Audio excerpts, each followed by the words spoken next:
हरे राम राम राम हरे हरे, हरे कृष्ण कृष्ण कृष्ण हरे हरे, हरे राम राम राम हरे हरे, हरे कृष्ण कृष्ण कृष्ण हरे हरे, हरे राम राम राम हरे हरे, हरे कृष्ण कृष्ण कृष्ण हरे हरे.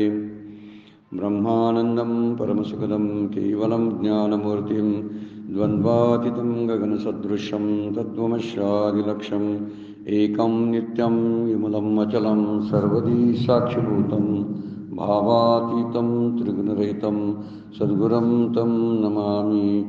नमामि सद्गुरु शान्तं सच्चिदानन्दविग्रहं पूर्णब्रह्मपरानन्द ईशम् आनन्दीवल्लभं सद्गुरो सच्चिदानन्दं केवलं करुणाकरं ज्ञानयोगेश्वरं वन्दे ज्ञानदेवापुना पुनः. अलंकापुरी पुण्यभूमी पवित्र तिथे नांदतो ज्ञानराजा सुपात्र तया आठविता महापुण्यराशी नमस्कार माझा सद्गुरु ज्ञानेश्वराशी. सर्व संतांना वंदन, सद्गुरूंना वंदन आणि आपणा सर्वांना वंदन करून आजच्या चिंतनाला प्रारंभ करूया. आजच्या चिंतनापूर्वी एक 2 मिनिटाचं आशीर्वचन आदरणीय आचार्य प्राध्यापक बाळकृष्ण चौगले सरांनी केलेलं आहे. त्याला कारणही तसं आहे. आज 19 डिसेंबर 2023 आपण याच दिवशी 19 डिसेंबर 2022ला ज्ञानेश्वरीच्या चिंतनाला प्रारंभ केलेला होता. आज त्याच गोष्टीला 1 वर्ष पूर्ण होत आहे. काही अपवादात्मक सुट्ट्या वगळता 7-8 दिवसाच्या किंवा 10 दिवसाच्या सुट्ट्या वगळता आपलं चिंतन अखंड अव्याहतपणे सुरू राहिलेलं आहे. या पाठीमागं परमपूज्य डॉक्टर काकांची प्रेरणा, भगवान ज्ञानेश्वर माऊलींचा आशीर्वाद, शिवगड ट्रस्टचं मार्गदर्शन, आपल्या सगळ्याकडून मिळणारं प्रोत्साहन, या सगळ्या गोष्टीमुळं हे चिंतन जे आहे, ही चिंतन सेवा अव्याहतपणे सुरू आहे. जवळजवळ आपण 1450 ओव्यांचा विचार आणि चिंतन आत्तापर्यंत मांडलेलं आहे ज्ञानेश्वरीतल्या ओव्यांचं. आता आपला 6वा अध्याय सुरू झालेला आहे. 17व्या ओवीपर्यंत आपण येऊन पोचलो आहे 6व्या अध्यायातल्या. आणि त्यामुळे जवळजवळ 1400 ते 1450 ओव्या आत्तापर्यंत चिंतनात आपल्या येऊन गेलेल्या आहेत. अधूनमधून लोकांनी प्रश्न विचारले, काहींच्या शंका होत्या, त्या शंका निरसन करण्याचा प्रयत्नही आपल्याकडून झालेला आहे. काही लोकांनी प्रोत्साहनपर शाबासकी प्रशंसा केली, त्यांनाही धन्यवाद द्यायला पाहिजेत. वास्तविक त्यांची प्रशंसा हे एक शिवगड अध्यात्मक ट्रस्ट किंवा परमपूज्य काकांच्या कृपेचा एक परिणाम आहे. त्यामुळे इथून होणारं चिंतन ते चिंतन कसं आहे याच्यापेक्षा त्या चिंतनाला प्रतिसाद जो आहे तो प्रतिसाद खूप चांगला मिळाला. कारण ती शिवगड ट्रस्टची आणि परमपूज्य काकांच्या आशीर्वादानं ही चालू असलेली उपासना आहे. आणि त्यामुळं उपासनेचा हा परिणाम, आणि आपण शेकडो लोक हे प्रवचन आपल्या खेडेगावातून, आपल्या परिवारातून ऐकतात, त्याच्याबद्दलचा विचारही करत असतील. काही लोकांनी ज्ञानेश्वरी खरेदी केली आणि ज्ञानेश्वरीचा अभ्यास चालू केला. ज्ञानेश्वर महाराजांची कृपा त्यांच्यावरती सदोदित राहील. परमपूज्य काकांचे आशीर्वाद त्यांच्या पाठीशी राहतील. त्यामुळं हे चिंतन असंच अव्याहत सुरू राहावं असं एक ईश्वरचरणी आपण प्रार्थना करूया.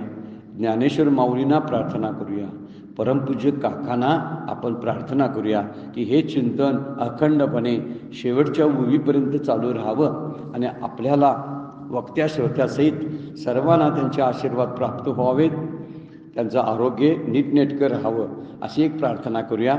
आणि आपल्या सगळ्यांना मी वैयक्तिक धन्यवाद देतो की आपण सगळ्यांनी त्याला प्रतिसादही दिला आणि ही शिवगडची उपासना आहे असं समजून ते ऐकलं, याबद्दल सगळ्यांना धन्यवाद देतो.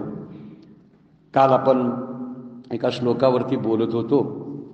तो श्लोक 4 नंबरचा श्लोक कालच्या ओवी 66 ओवीपर्यंत आपण विचारात घेतलेला होता. आणि 6व्या अध्यायातील 5वा श्लोक, त्या 5व्या श्लोकातून प्रारब्धवादाला बाजूला करून प्रयत्नवादाचा उदो केलेला आपल्याला दिसून येतो. भगवद्गीता हे आचाराचं शास्त्र आहे, आचरणाचं शास्त्र आहे. हे असे काही मार्मिक श्लोक जे भगवद्गीतेतले आहेत त्यावरून आपल्या लक्षात येतं. हे पळपुटेपणाचा परमार्थ नाही. परमार्थ करणारा शूर असावा लागतो असं जगद्गुरु तुकाराम महाराज बोलतात. त्याला कारणही तसंच आहे. म्हणजे भक्ती तो कठीण सुळावरील पोळी, निवडे तो बळी विरळा जाणे म्हणतात ते. याचा अर्थच असा आहे की हे सगळ्यांना शक्य नाही आहे. त्यासाठी धारिष्ठ असावं लागतं. प्रपंच करताना जेवढं धारिष्ठ लागतं त्याच्यापेक्षा अनेक पटीनं मोठं धारिष्ठ परमार्थाच्या या संज्ञा आणि त्याची परिभाषा, परमार्थातला भाव आणि त्यातलं भगवंताबद्दलचं प्रेम, गुरूंच्या उपदेशांचा विचार आणि तत्वचिंतन, या सगळ्यांना फार मोठं धाडस आपल्याकडे असावं लागतं ते पचवण्यासाठी. आणि हे म्हणूनच हे शूराचं काम आहे. हे शूराचं काम आहे असं तर संत बोलतात. म्हणून त्यासाठीच विचार इथे केलेला आहे की उद्धेरदात्मनम ना आत्मानम ना आत्मानम अवसादयत आत्मे वही आत्मनो बंधूर आत्मे रिपुरात्मनः. श्लोक काय सांगतो बघा. विवेकयुक्त चित्ताने या संसार समुद्रात बुडलेल्या जीवाला वर काढावे, म्हणजे त्याचा उद्धार करावा. कशानं? विवेकयुक्त चित्तानं, म्हणजे विचारानं त्यातून बाहेर पडावं, आपला उद्धार करून घ्यावा. ना आत्मानं अवसादयत, आत्म्याला अधोगतीला नेऊ नये, म्हणजे आपण आपलं नुकसान करून घेऊ नये. कारण असं जर केलं तर आत्मेवही आत्मनो बंधू, आपणच आपले मित्र आहोत. आणि असं केलं नाही तर आत्मेव रिपुरात्मनः, म्हणजे आपणच आपले शत्रू आहोत असं आपल्याला समोर यावं लागेल. म्हणून इथे विचार सांगितलेला आहे. आपला उद्धार करायला दुसरी एखादी व्यक्ती कोणतरी येईल आणि माझा उद्धार करेल याची वाट बघण्याला काही अर्थ नसतो. ज्यावेळी आपल्या मनात हा विचार घुसतो, विवेक येतो, त्यावेळी विवेक आणि वैराग्याच्या द्वारे ह्या ज्ञानाच्या प्राप्तीसाठी आपल्याला तळमळ लागलीच पाहिजे. त्यासाठी खटाटोप केलाच पाहिजे. नाहीतर सगळ्या ज्या सूचना आहेत, तू असं कर, तू तसं कर, त्या साधना सांगण्यासाठी सूचना संतांनी केलेल्या आहेत.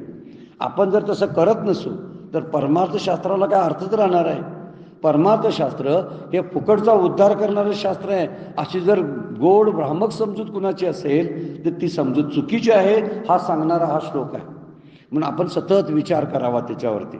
आणि विचारानं लक्षात येईल की माझा उद्धार मीच करू शकतो आणि माझं नुकसान मीच करू शकतो. अधोगतीला नेणारा मीच आहे आणि मलाच उच्च गतीला ऊर्ध्व गतीला नेणारा मीच आहे असं जेव्हा मला कळायला लागेल तेव्हा खऱ्या अर्थानं या श्लोकाचा आपल्याला विचार कळेल. आपण विचार तोच चालू आहे.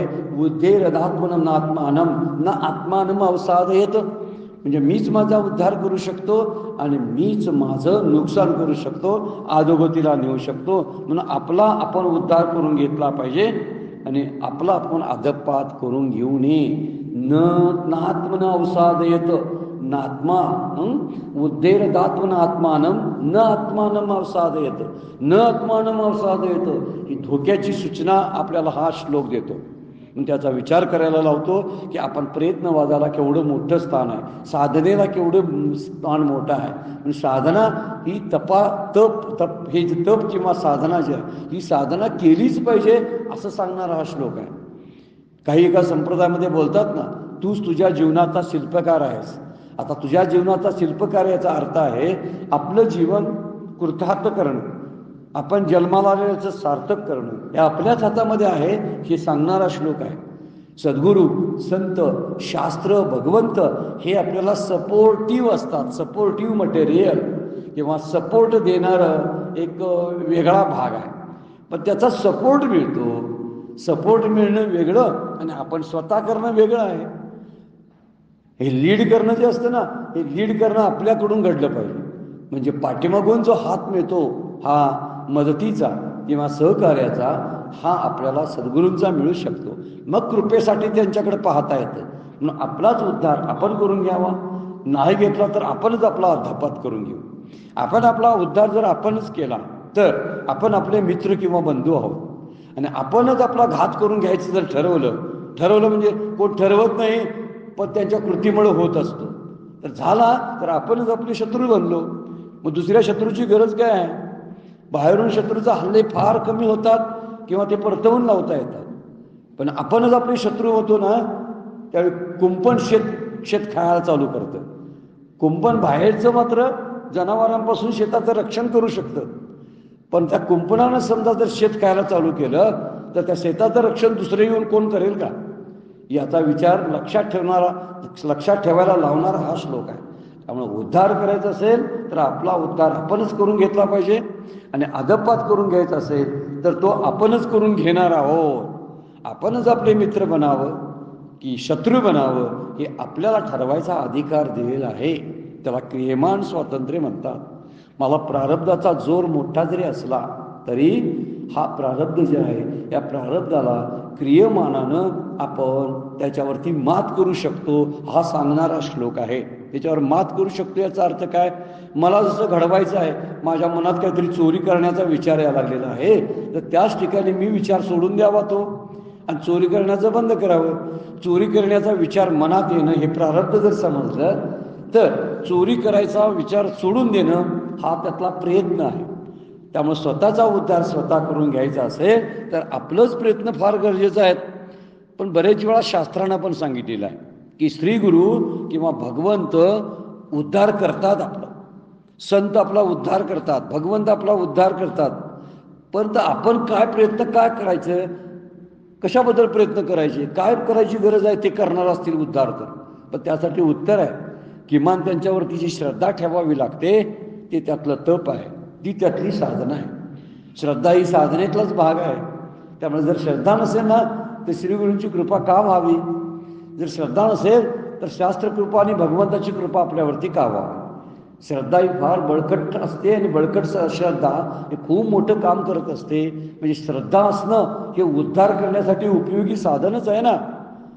आपल्याला जर उपयोग खरंच उद्धार करून घ्यायचा आहे आपला, तर त्यासाठी श्रद्धा हे साधन आहे.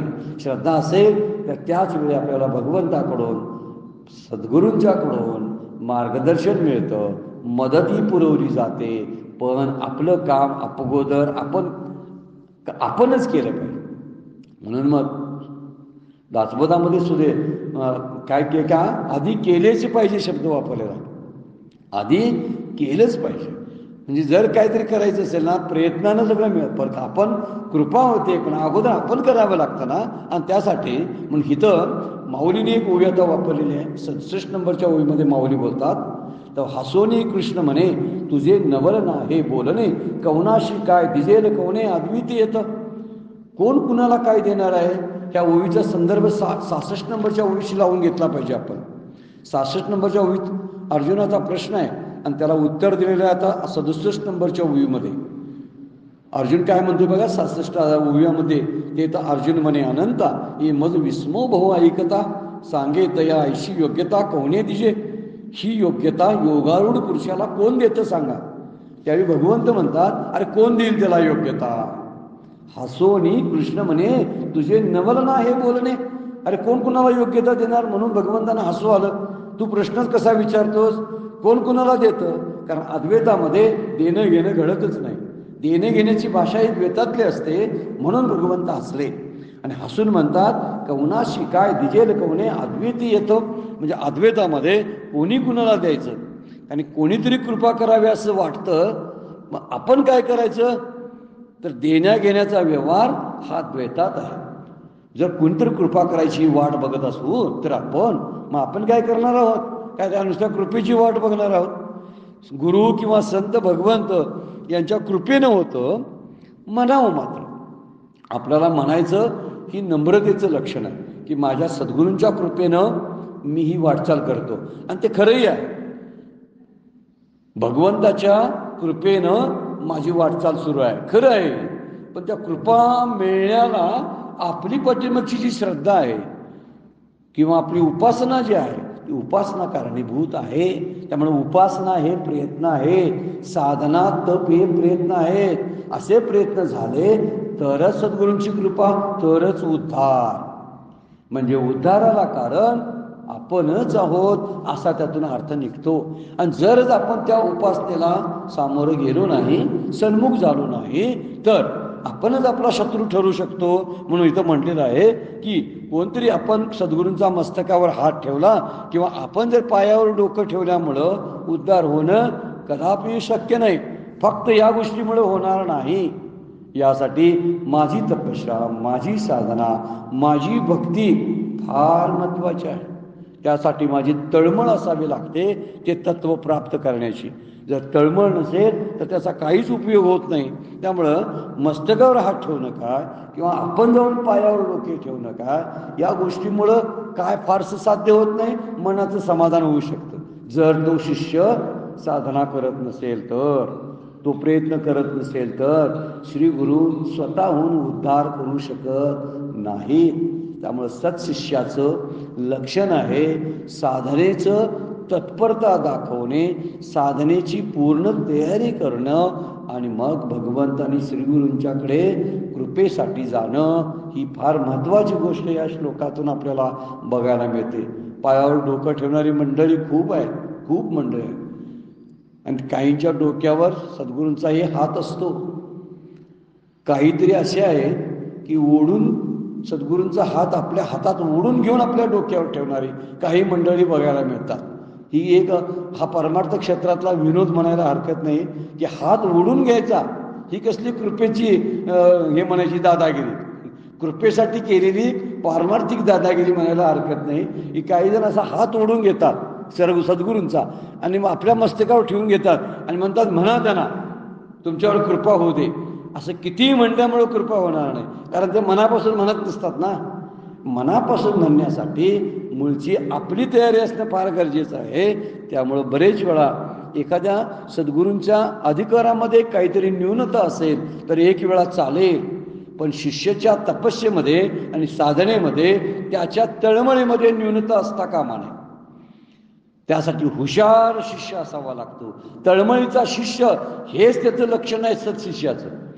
त्या तत्वाशी माझी सांगडच घातली पाहिजे. भगवंताशिवाय, त्या तत्वाशिवाय माझं जगणं असह्य मला वाटलं पाहिजे. तो आनंद प्राप्त करण्यासाठी धडपड माझ्याकडून असली पाहिजे. त्याच वेळी आपल्यावरती कृपा होते. म्हणून इथं धडपडीसाठी शब्द वापरलेला आहे. आपला उद्धार आपणच करून घेतो आणि आपण आपल्या अदत्पात आपणच करायला कारणीभूत होत असतो. म्हणून एखादा शिष्य हा जो आहे तो शिष्य तयारीनंच असावा लागतो. त्यासाठी सद्गुरूंची तयारी तपासायला जाऊ नये. आपली तयारी अगोदर आहे का यासाठी उद्धार करणं फार गरजेची गोष्ट आहे. म्हणून सर्व संत इतके सगळे कृपाळ होऊन गेले. ज्ञानोबा, तुकोबा, नाथ महाराज होऊन गेले, गोंदवलेकर महाराज होऊन गेले, पावसचे स्वामी होऊन गेले. ह्यांच्या सहवासात आणि ह्यांना पाया पडणारे किती मंडळी असतील सांगा बघू. किती असतील? लाखोच्या घरात कोट्यावधी लोकांनी यांना नमस्कार केले आणि त्यांचं दर्शन झालं. पण त्या सगळ्या कोट्यावधी लोकांचा उद्धार झाला का? नाही झाला. त्याला कारण आहे त्यांची तळमळ, त्यांची तपस्या, त्यांची श्रद्धा कुठंतरी कमी पडते. म्हणून उद्धारासाठी तळमळ पाहिजे, उद्धारासाठी साधनेची तत्परता पाहिजे. आणि उद्धारासाठी या सगळ्या गोष्टी ज्या शास्त्रानं सांगितलेल्या आहेत त्या शास्त्राच्या सांगण्याची परिपूर्तता आपल्याकडून व्हावं लागेल, तरच आपल्याला या गोष्टी प्राप्त होतील. अन्यथा होणार नाही. म्हणून इतके संत झाले म्हणून का सगळीच लोक उद्धरून गेलेली नाहीत. त्याचा विचारच केलेला आहे. आपण भला मोठा पाऊस चालू आहे आणि त्या पावसात मी जर पालता घडा ठेवला पाण्यासाठी किंवा पालती बादली ठेवली तर त्या पाण्यात, त्या घड्यात किंवा त्या बादलीमध्ये किती पाणी साठेल सांगा? शून्य थेंबसुद्धा साठणार नाही. का? पालतं आहे. मी सामोरच गेलो नाही ना, मी ओपन झालो नाही त्यांच्यासमोर. मग कसं होईल माझ्यावरती कृपा सांगा बघू. बाहेर सूर्याचा स्वच्छ प्रकाश पडलेला आहे आणि मी जर घरात पांघरून घेऊन जर डोक्यावर बसले असेल तर माझ्यावर कृपा का व्हावी आणि माझा उद्धार का व्हावा? हा मुद्दा फार महत्त्वाचा आहे. आणि म्हणूनच हा श्लोक सांगतो की तुझा उद्धार करायला तूच कारणीभूत आहेस, तुला अधपाताला न्यायला तूच कारणीभूत आहेस. म्हणून अधपात करून घेऊ नका, उद्धार करून घ्या. आपल्या आत्म्याला अधोगतीला नेऊ नका. आपण आपले मित्र आहोत, शत्रू बनू नका. बनायचं असेल तर शत्रू सुद्धा बनू शकतो आणि बनायचं असेल तर मित्र सुद्धा बनू शकतो. मित्र बनायचं की शत्रू बनायचं हे आपल्या हातामध्ये आहे. म्हणून हा श्लोक त्यासाठी प्रयत्नवादाचा उदो करणारा श्लोक आहे आपल्यासमोर.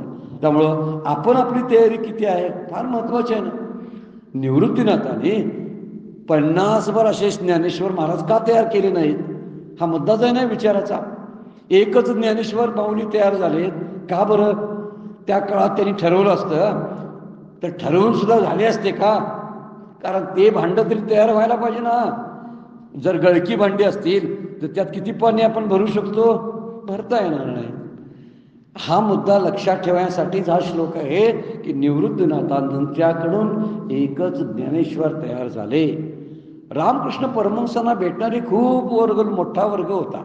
हजारो लोकांचा संपर्क, कोट्यावधी लोकांचा संपर्क रामकृष्ण परमहंसांचा झाला. पण त्यांच्या मार्गदर्शनाखाली स्वामी विवेकानंदांचा सारखा एकच निष्ठावंत शिष्य तयार झाला. याला गुरु कारणीभूत का शिष्य कारणीभूत? तर गुरूंची कृपा अव्यातपणे पर्जन्याच्या वर्षावासारखी असते. पण पालत्या घड्यावर घडा असणारे शिष्य जर असतील तर त्यांच्या ज्ञान कसे ओतू शकतील? हा त्यांचा कमीपणा का शिष्यांचा कमीपणा? हा मुद्दा प्रश्न आपल्या समोर उभा राहतो. म्हणून आपणच आपले गुरु होऊ शकतो. याचा अर्थ आपणच आपला उद्धार करायचा आहे. आणि उद्धार करायचा असेल तर उद्धार, अधपात करून घ्यायचा असेल तर आपणच आपला अधपात करून घ्यायचा आहे. मी माझा मित्र व्हायचं की मी माझा शत्रू व्हायचं हे ठरवण्याचं स्वातंत्र्य आपल्याला क्रियमानानं दिलेलं आहे, क्रियमान कर्मानं दिलेलं आहे. उगाच सारखं प्रारब्धाला दोष दूध बसू नये यासाठी या श्लोकाची मांडणी गीताकाराने केलेली आहे. म्हणून इथं म्हणतात, माऊली म्हणतात अद्वैत तत्व आहे ना, परमार्थ क्षेत्र अद्वैतच आहे. तर देणं घेणं कसं होईल? एक सद्गुरू आहे, ते सद्गुरूंनी ज्ञान दिलं आणि शिष्याने ज्ञान घेतलं असा प्रकार घडत नाही. ज्यावेळी शिष्य असा तयारी नसतो त्यावेळी सद्गुरूंची कृपा त्याच्यावरती होतच असते. एखाद्या ठिकाणी आपल्याला जायचं असेल तर त्यानं स्वतः जायला पाहिजे ना ते घ्यायसाठी. मला एखाद्या तलावातलं विहिरीतलं पाणी घ्यायचं असेल तर भांडं घेऊन मी जावं लागतं, मला तिथंपर्यंत चालावं लागतं. माझं चालणं आणि भांडं घेऊन जाणं ह्या गोष्टी माझ्याकडे आहेत. नदी किंवा विहीर माझ्या घराकडे येणार नाही की तुला पाणी केवढं पाहिजे आहे, तुझी तहान केवढी पाहिजे आहे, तर ती विचारणार नाही. मला खरंच तहान लागली असेल तर मी भांडं घेऊन नदीच्या दिशेनं, विहिरीच्या दिशेनं आपोआप जाईन. हा अत्यंत श्रेष्ठ दर्जाचा मुद्दा या श्लोकामध्ये मांडलेला आहे. पिकलेलं फळ असतं ना, असं पिकलं की ते पिकून तयार झालं की पक्ष्यांना बोलवायला जात नाही, या पक्ष्यानो मी आता पिकून तयार झालोय, मला खाऊन टाका असं म्हणत नाही. तर तो पक्षीच त्या फळाच्या दिशेनं उडत तिथं येत असतो आणि त्या फळाचा आस्वाद घेत असतो. त्यानं जर तिथंपर्यंत यायचा प्रयत्न नाही केलं तर ते झाड त्याच्या तोंडात जाऊन आपलं फळ टाकेल का? म्हणून आपला उद्धार हा आपणच करायचा आहे. हा मुद्दा इथं फार महत्त्वाचा मांडलेला आहे. त्यामुळं एक उदाहरण घेत आहे. एका पेटलेल्या दिव्यानं दुसरी पंथी पेटवायची आहे. एक पेटलेली पंथी आहे, त्या पेटलेल्या पंथीनं जर दुसरी पंथी पेटवायची असेल तर ती दुसरी पंथी पेटवण्याच्या पात्रतेची तरी असली पाहिजे ना. आणि दुसऱ्या पंथीची पात्रता शब्दाचा अर्थ आहे त्यात तेल पाहिजे, निरंजन पाहिजे, वात पाहिजे, अशी सगळी तयारी असेल तर ती गुरु नावाची पंथी आहे ती शिष्य नावाच्या दुसऱ्या दिव्याला पेटवू शकेल. अन्यथा कशी पेटवू शकेल सांगा बघू? जरी किती शक्ती त्या दिव्यामध्ये असली तरी सुद्धा त्याला पेटवता येणार नाही. मग गुरूंची महानता कशाला तपासायला जायची? शिष्यानं आपली पात्रता तपासणं फार गरजेचं आहे. आणि शिष्याच्या पात्रतेसाठी हा श्लोक टाकलेला आहे की आपला उद्धार आपण करून घ्यायचा असतो. याचा अर्थ आपल्याकडे केवढी तळमळ आहे आणि केवढी तत्परता आहे आणि केवढी आपली इच्छा आहे, या सगळ्या गोष्टीवर ते ज्ञान केवढं प्राप्त आपल्याला होणार आहे हे ठरत असतं. हा श्लोक प्रपंचाबरोबरच परमार्थासाठी दोन्ही ठिकाणी उपयोगी पडणार आहे. मी बसलोय निवांत आणि मला कोणतरी आणून काहीतरी देईन या विचारानं जर वाट बघत बसलो आपण तर आयुष्य असंच जाईल की केव्हा एकदा मला कोणतरी आणून देईल, तर तसाच तो मरून जाईल. पण दिव्याचं उत्तम उदाहरण आपल्या समोर आहे की एक दिवा आहे न पेटलेला, त्याला आपण शिष्य म्हणू. एक पेटलेलं दुसरं निरंजन आहे, त्याला आपण सद्गुरू म्हणू किंवा भगवंत म्हणू. आता पुढलेला आहे निरंजन नुसतं असून चालत नाही, नुसतं वात घालून चालत नाही, फक्त तेल असून चालत नाही. या तिन्ही गोष्टी एकत्र आल्या की सद्गुरू म्हणतात याला कृपेचं दान द्यावं. पेटवायला सोपं जातं ना, पेटवायच्या तयारी त्याची पेटवून घेण्याची तयारी असते. ही पेटून घेण्याची तयारी असणं हे सत्शिष्याचं लक्षण आहे. माझ्या उद्धारासाठी, माझ्या कल्याणासाठी माझीच तयारी कमी पडते, म्हणून माझं कल्याण झालं नाही, मी उद्धारून गेलो नाही, मला मुक्ती मिळाली नाही. याला कारण माझे सद्गुरू शास्त्र किंवा भगवंत नाही, किंवा परिसर नाही, माझं घर कुटुंब नाही, तर मीच आहे. माझी साधना मला करता येत नाही, माझं नाम रोजचं मला घेता येत नाही, याला दुसऱ्याला दोष देऊ नये हे संतसुद्धा सांगतात. असा विचार जर आपण मनात आणून ठेवला असेल तर निश्चितच त्याचा उपयोग या श्लोकाचा आपल्याला होईल. की किती शिष्य त्यातले सद्गुरूंच्याकडे किती शिष्य हे अनुग्रह घेत असतात. हजारो लाखो शिष्य अनुग्रह घेत असतात एखाद्या सद्गुरूंच्याकडे. पण किती शिष्य आपल्या गुरुच्या योग्यतेला पोचतात हो, हा मुद्दा किती महत्त्वाचा आहे बघा. किती शिष्य त्यातले एक तरी पोचला असेल तर त्या सद्गुरूंना धन्यता वाटेल की माझ्या योग्यतेला, जीवनमुक्ती या योग्यतेला, ब्रह्मपदाला एक तरी पोचला, याची धन्यता सद्गुरूंना वाटेल. पण तसं होतंय का? पण ह्याला कारण काय सद्गुरू आहेत का? नाही. भगवंत आहेत का? शास्त्रकारण आहे का? नाही. तर त्या शिष्याची तळमळ, त्या शिष्याची साधना कमी पडलेली असते. म्हणून शिष्याचा उद्धार, स्वतःचा उद्धार स्वतः करून घ्यायचा असतो आणि स्वतःचाच नुकसान स्वतः करून घ्यायचं असतं, असं वर्णन या ओवीच्याद्वारे, श्लोकाच्याद्वारे माऊली करतात. म्हणून माऊली म्हणतात कुणाला कोणी काय द्यायचं. उदाहरणार्थ आहे, डॉक्टराने एक चांगला औषध सुचवलेला आहे, पेशंटची तपासणी केलेली आहे, पेशंटचा रोगाचं निदान झालेलं आहे, त्या पेशंटला औषध दिलेलं आहे, परंतु रोग मला आहे म्हणून पेशंटनं डॉक्टरांच्याकडे अगोदर जायला पाहिजे होतं ना. गेला, औषध आणलं तर बरं, औषध आणलं आणि खाल्लं तर बरं, औषध घेताना अपत्य पडलं तर बरं. किती गोष्टी आहेत उद्धाराच्या.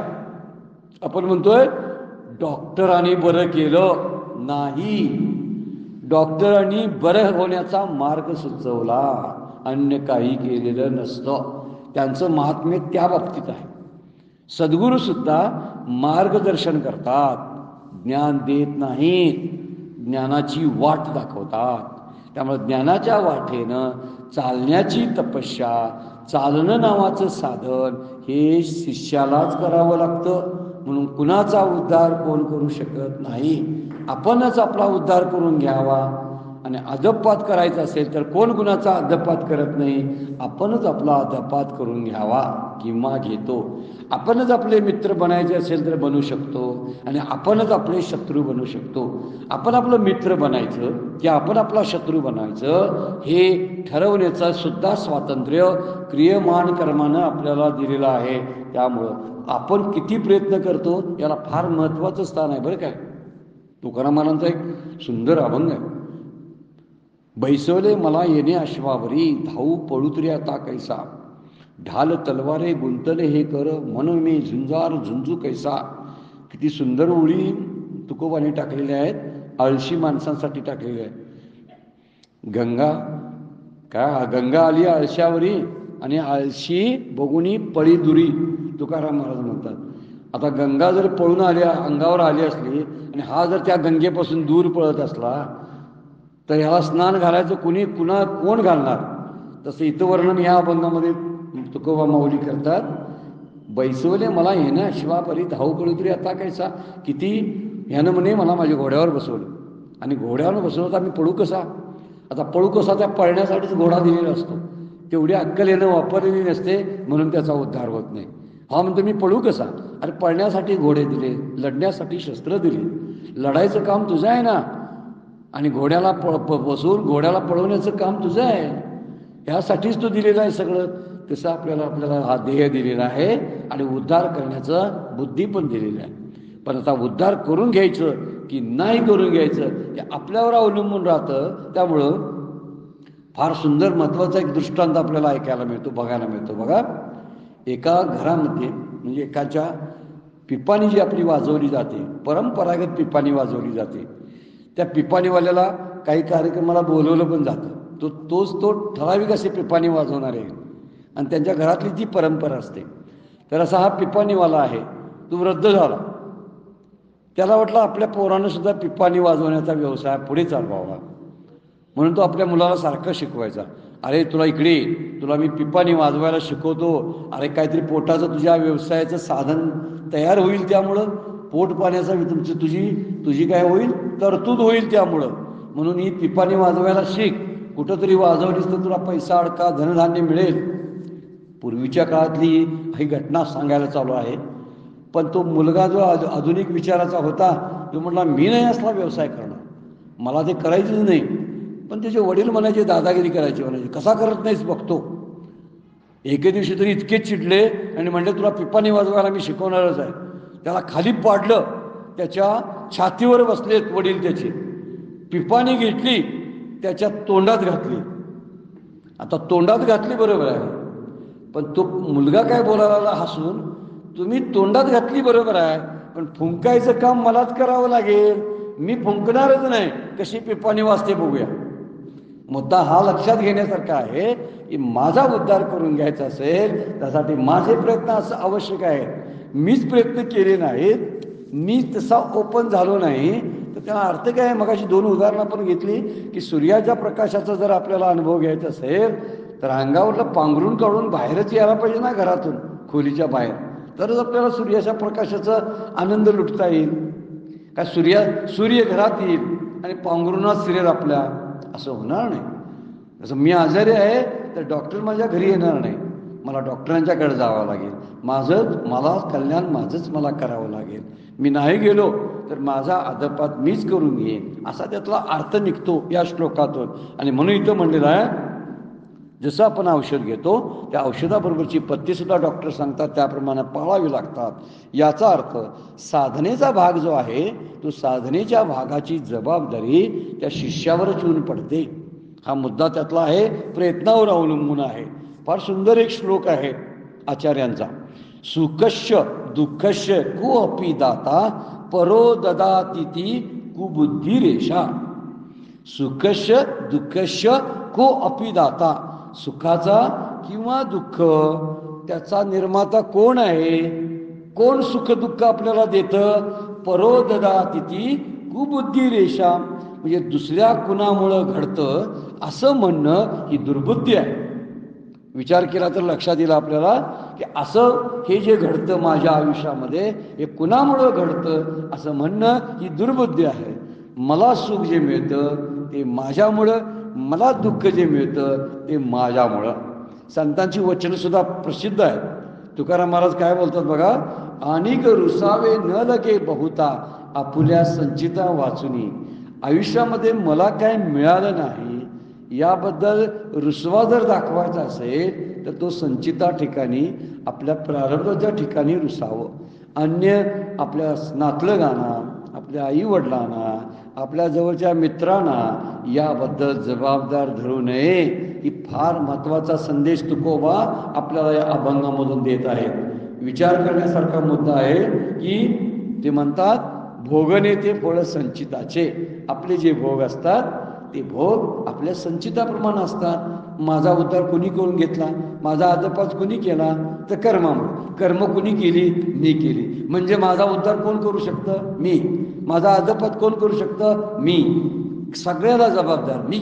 अशी भाषा जर वापरायला लागलो तर आपण दुसऱ्याला दोष देण्याचं कमी करू. तिथं फार विचारपूर्वक मुद्दा ज्ञानेश्वर माऊली मांडतात. इथं देण्या घेण्याचा व्यवहार द्वैतामध्ये केव्हाच घडत नाही, कारण अद्वैतामध्ये देण्या घेण्याचा व्यवहार घडत नाही, तर हे द्वैतात फक्त असतं, व्यवहारामध्ये असतं. 68 नंबरची ओवी फार सुंदर वापरलेली आहे आणि वेदांत शास्त्र सांगणारी ओवी आहे. पै व्यामोहाची या शेजे बळिया अविद्या निद्रित होईजे, ते वेळी दुःस्वप्न हा भोगीजे जन्म मृत्यूचे. फार विचार करायला लावणारी ओवी आहे, आपल्याला नोंद करून घेण्यासारखी ओवी आहे. पै परंतु व्यामोहाची सेजे, व्यामोह शब्द वापरलाय तो अविद्येसाठी वापरलेला आहे. भ्रमाच्या शय्येवर झोपलेला आहे. शय्या, शेज म्हणजे अंथरूण, त्या शेजेवरती, हा कुठल्या शेजेवरती, तर अविद्येच्या किंवा भ्रमाच्या शेजेवरती झोपलेला आहे. बळीया अविद्ये निद्रित होईजे, म्हणजे बलवान अशा अविद्येच्या योगाने जीव निद्रा घेतोय, जीव झोपलेला आहे. ते वेळी दुःस्वप्न हा भोगीजे, त्याच वेळी त्याला स्वप्न पडतं आणि त्या स्वप्नामध्ये काय बघतो, तर जन्म मरणाचं वाईट स्वप्न तो भोगत असतो. म्हणजे संसाराचं स्वप्न पडायला अविद्येची निद्रा असावी लागते. अविद्येच्या निद्रेतच संसाराचं स्वप्न पडतं. अविद्या निघून गेली तर स्वप्नातून जागा झालेल्याचं लक्षण आहे.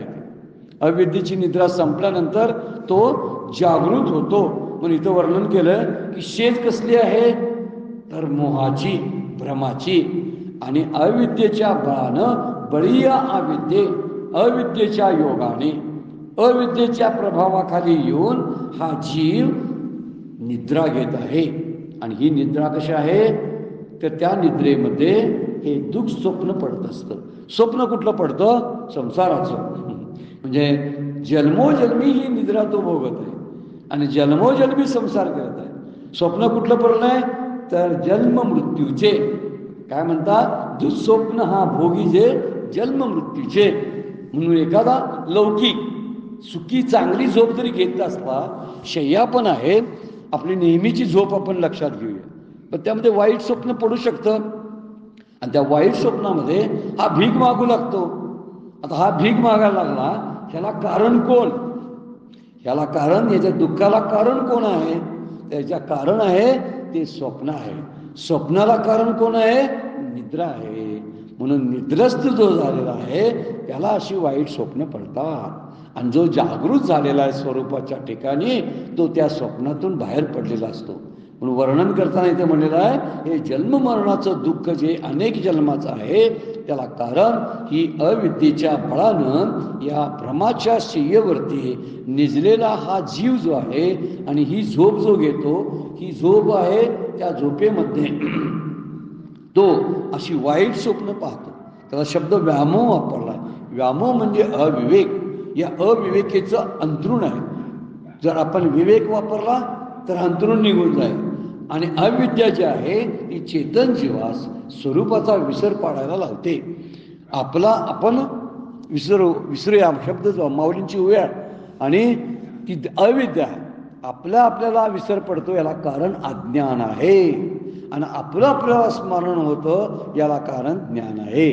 ज्ञान झालं की आपल्याला स्मरण होतं, आणि अज्ञानाच्या काळात आपण आपल्याला विसरून गेलेलो असतो.